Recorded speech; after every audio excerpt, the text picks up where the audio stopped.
Corona virus के cases एक बार फिर से बढ़ने लगे हैं और खासकर 5 राज्यों में मिल रहे नए कोरोना मरीजों ने एक बार फिर से चिंता बढ़ा दी है। इन 5 राज्यों में से भी केरल और महाराष्ट्र में कोरोना के सबसे ज्यादा केस मिल रहे हैं। इसे देखते हुए केंद्र सरकार ने दोनों राज्यों को नाइट कर्फ्यू और लॉकडाउन लगाने पर विचार करने की सलाह दी है। कोरोना के बढ़ते नए मरीजों की संख्या को लेकर केंद्र सरकार की चिंता बढ़ गई है और गुरुवार को केंद्रीय गृह सचिव ने महाराष्ट्र और केरल के अफसरों के साथ मीटिंग भी की थी। मीटिंग में होम सेक्रेटरी ने राज्यों से पूछा कि आखिर कैसे हम उन इलाकों में कोरोना पर लगाम लगा सकते हैं जहां केस ज्यादा मिल रहे हैं। दोनों राज्य सरकारों ने उन्हें नाइट कर्फ्यू और लॉकडाउन लगाने की संभावना पर भी विचार करने को कहा है। गृह सचिव ने केरल और महाराष्ट्र सरकारों से कहा है कि वो टीकाकरण के अभियान में तेजी लाएं और यदि वैक्सीन की कमी होती है तो उसकी मांग करें। केसेस बढ़े तो फिर पाबंदियां लगा दी जाएंगी। होम सेक्रेटरी ने कहा कि केंद्र सरकार ने आने वाले फेस्टिव सीजन के दौरान नियमों का पालन करने की नसीहत दी है।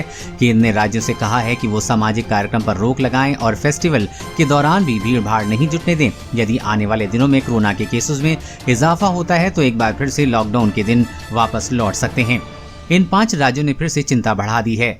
केरल के ओणम में दी गई छूट के बाद कोविड मामलों में जबरदस्त उछाल आया है और गुरुवार को राज्य में कोरोना संक्रमितों की संख्या 30,000 के पार पहुंच गई है। पिछले हफ्ते केरल में प्रति 1 लाख पर 561 केस सामने आए थे। 27 मई के बाद भारत में अगर एक दिन में सबसे ज्यादा मामले किसी राज्य में आए तो वो तमिलनाडु है। 27 मई को यहाँ कोरोना संक्रमितों की कुल 33,361 मामले सामने आए हैं।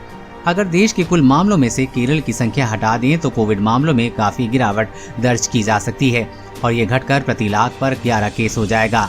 महाराष्ट्र और दक्षिण भारत के 5 राज्यों आंध्र प्रदेश, तमिलनाडु, तेलंगाना, केरल और कर्नाटक की संख्या अगर एक साथ मिलाएं तो पता चलता है कि इन क्षेत्रों में प्रति मिलियन निवासियों पर औसत नए मामले 7% 76.8 से 81.9 तक बढ़े हैं, जो चिंता का विषय बनते जा रहे हैं।